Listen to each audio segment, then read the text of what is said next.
ക്രിസ്തുയേശുവിൻ്റെ നിസ്തുല നാമത്തിൽ ഏവർക്കും സ്നേഹവന്ദനം.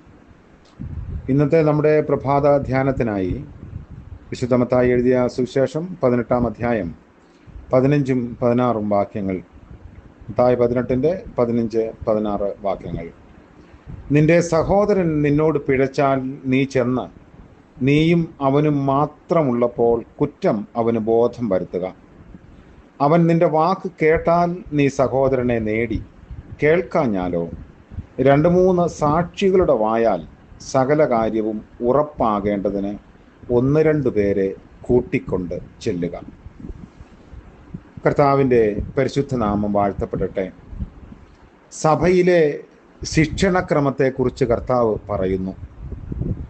ഇത് സുവിശേഷത്തിൽ പറയുന്ന 2-മത്തേതും ഒടുവിലത്തേതുമായ കാര്യമാണ്. മറ്റൊരു സുവിശേഷവും സഭയെക്കുറിച്ച് സുവിശേഷകനും ഇങ്ങനെ പറയുന്നില്ല. യഹോവയുടെ ആലയമാകുന്ന സഭയ്ക്ക് വിശുദ്ധി ഉചിതമാണ്. അതിൻ്റെ അടിസ്ഥാനവും തൂണും സത്യം എന്ന ആ ഒരു കാര്യത്തിൽ മാത്രം ഉറച്ചു നിൽക്കുന്നു. കർത്താവിൻ്റെ നാമം ഉച്ചരിക്കുന്നവരെല്ലാം അനീതി വിട്ടുകൊള്ളട്ടെ, അകന്നുകൊള്ളട്ടെ എന്ന് തിമോഥെയോസ് എഴുതിയ 2-ാം ലേഖനത്തിൽ പൗലോസ് ഓർമ്മിപ്പിക്കുന്നു. ഒരളവിൽ സഭ കർത്താവിനെ ഭൂമിയിൽ പ്രതിനിധീകരിക്കുന്നു എന്നതാണ് വാസ്തവം. അതുകൊണ്ട് അതിനുള്ള പ്രത്യേക തരത്തിലുള്ള ഉത്തരവാദിത്വം സഭയ്ക്കുണ്ട്. ഒരു സഹോദരൻ മറ്റൊരു സഹോദരന് വിരോധമായി പാപം ചെയ്താൽ പാപത്തിൻ്റെ ദോഷമേറ്റവൻ പാപം ചെയ്തവൻ്റെ അടുക്കൽ തനിയെ ചെന്ന് അവനോട് തനിയെ ഏർപ്പെടണം. ഇത് സാധാരണ പരിചയത്തിന് വിരുദ്ധമാണ്. ദോഷമേറ്റവൻ തൻ്റെ കോപം കാരണമായി മറ്റവൻ എൻ്റെ അടുക്കൽ വരട്ടെ എന്ന് പറയരുത്. അതായത് തെറ്റ് ചെയ്തവൻ വരട്ടെ എന്ന് പറയരുതെന്നാണ് കർത്താവ് ഓർമ്മിപ്പിക്കുന്നത്. കർത്താവ് ചെയ്തതുപോലെ തെറ്റിപ്പോയവനെ തിരഞ്ഞു ചെല്ലണം. അവൻ സൗമ്യതയുടെ ആത്മാവിൽ തൻ്റെ ബലഹീനതയും അതേ തകരാറ് തനിക്കും സംഭവിക്കാനുള്ള സാധ്യതയുണ്ടെന്ന് മനസ്സിലാക്കി വേണ്ടത് ചെയ്യണം. ഗലാത്യ ലേഖനം 6-ാം അധ്യായത്തിൽ പൗലോസ് അത് ഓർമ്മിപ്പിക്കുന്നു. അവൻ വിജയിച്ചാൽ സഹോദരനെ നേടി. സഹോദരന് ദോഷം ചെയ്യരുതെന്ന് ഉപദേശിച്ച ശേഷം കർത്താവ് ശിഷ്യന്മാർക്ക് ഉപദ്രവം ചെയ്താൽ ശിഷ്യന്മാർ എന്ത് ചെയ്യണമെന്ന് ഇവിടെ ഗുണദോഷിക്കുകയാണ്. വ്യക്തിപരമായും സഭാപരമായുമുള്ള കാര്യങ്ങളുണ്ടാകും. ഇങ്ങനെയുള്ള അപവാദ ശരങ്ങളുടെ മധ്യത്തിൽ സഭയുടെയും വ്യക്തിയുടെയും വിശുദ്ധിയും മനോഹാരിതയും നഷ്ടമാകരുത്. വിശ്വാസികളുടെ മധ്യത്തിലുള്ള വിഷയങ്ങൾ തന്നെ കണക്കിലെടുത്താലും, അതായത് 1 കൊരിന്ത്യർ 8-ാം അധ്യായത്തിൻ്റെ 12-ൽ പറയുന്നത് പോലെ, നിന്റെ സഹോദരൻ നിനക്ക് ദോഷം ചെയ്താൽ നിന്റെ വ്യാജ ആരോപണങ്ങളാൽ നിന്റെ സൽപ്പേര് കെടുത്തിക്കളയുവാൻ ശ്രമിക്കുമ്പോൾ, നിന്റെ ന്യായമായ അവകാശങ്ങളിന്മേൽ കൈകടത്തുമ്പോൾ, നീതി, സ്നേഹം, ന്യായമായ ചുമതലകൾ എന്നിവയെ ലംഘിക്കുമ്പോൾ അത് നമുക്ക് നേരെയുള്ള അതിക്രമമാണ്.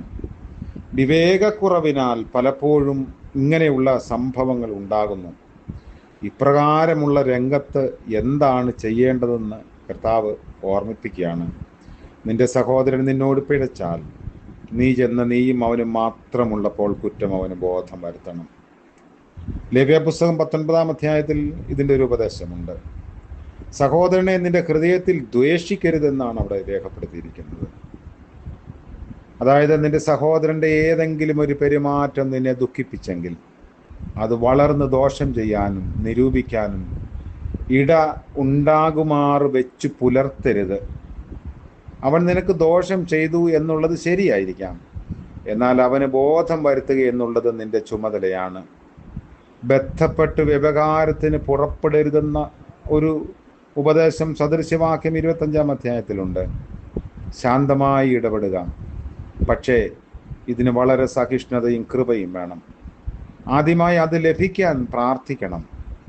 അവൻ നിന്റെ ആലോചന സ്വീകരിക്കുന്ന പക്ഷം കാര്യം ജയിച്ചു, നീ സഹോദരനെ നേടി എന്ന് കർത്താവ് പറയുന്നു.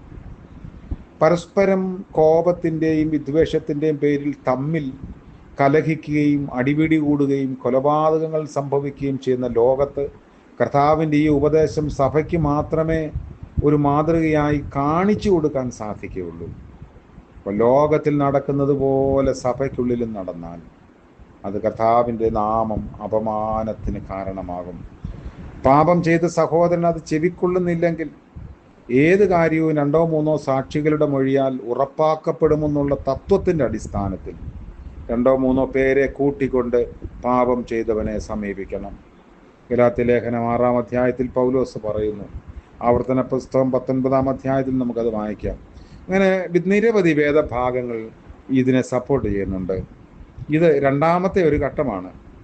ഇത് രഹസ്യ ഇടപെടലിനും പരസ്യ ഇടപെടലിനും മധ്യേയുള്ള കാര്യമാണ്. കുറ്റം ചെയ്തവൻ ദോഷം അനുഭവിച്ചവനെ വെറുക്കുക എന്നുള്ളത് സാധാരണയാണ്. തിരിച്ചും അനുഭവം അങ്ങനെയായിരിക്കും. അതിനാൽ സാധാരണഗതിയിൽ ഈ പ്രശ്നം പരിഹരിക്കാൻ എളുപ്പമല്ല.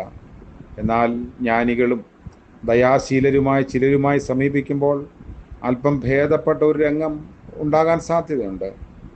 ഇപ്രകാരം ചെയ്യുമ്പോൾ ഓരോരുത്തരുടെയും യഥാർത്ഥ നിലയും പെരുമാറ്റവും വ്യക്തമാകും.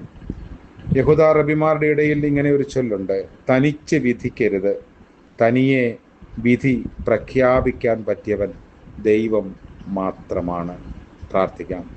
കരുണ നിറഞ്ഞ കർത്താവേ, പുതിയ പ്രഭാതത്തിൽ ഞങ്ങൾക്ക് ലഭിച്ച ഉൾക്കാഴ്ചകൾക്കായി സ്തോത്രം. ലോകത്തിൽ സംഭവിക്കുന്നത് പോലെയെല്ലാം ചെയ്യാതെ കർത്താവിൻ്റെ ഉപദേശങ്ങൾക്ക് ശ്രദ്ധ കേന്ദ്രീകരിപ്പാൻ, സഹിഷ്ണുതയുള്ളവരായിരിക്കാൻ, പൊറുക്കാനും സഹിക്കാനും ക്ഷമിക്കാനും ഒക്കെ ഞങ്ങളെ അവിടുന്ന് ഉപയോഗിക്കണമേ. കർത്താവിൻ്റെ നാമത്തിൻ്റെ സാക്ഷികളായി അങ്ങനെ ജീവിപ്പാൻ ഞങ്ങളെ സഹായിക്കണം. ഇന്ന് പകൽക്കാലം അങ്ങനെ ആരെങ്കിലും ഞങ്ങളോട് തെറ്റ് ചെയ്തു എന്ന് ബോധ്യം വന്നാൽ അങ്ങനെയുള്ളവരോട് ക്ഷമിക്കാനും കരുതുവാനും ചേർത്ത് നിർത്താനും ഞങ്ങളെ മനസ്സുകൊണ്ട് ഇടയാക്കണമെന്ന് പ്രാർത്ഥിക്കുന്നു. യേശുമശിഹാ മൂലം ഞങ്ങളുടെ പ്രാർത്ഥന കൃപയോടെ കേൾക്കുമാറാകണമേ. ആമേൻ. ത്രിയേക ദൈവത്തിൻ്റെ കൃപയും സഹിഷ്ണുതയും സമാധാനവും നമ്മോടുകൂടെ ഇന്നും എന്നേക്കും ഉണ്ടായിരിക്കുമാറാകട്ടെ. ആമേൻ.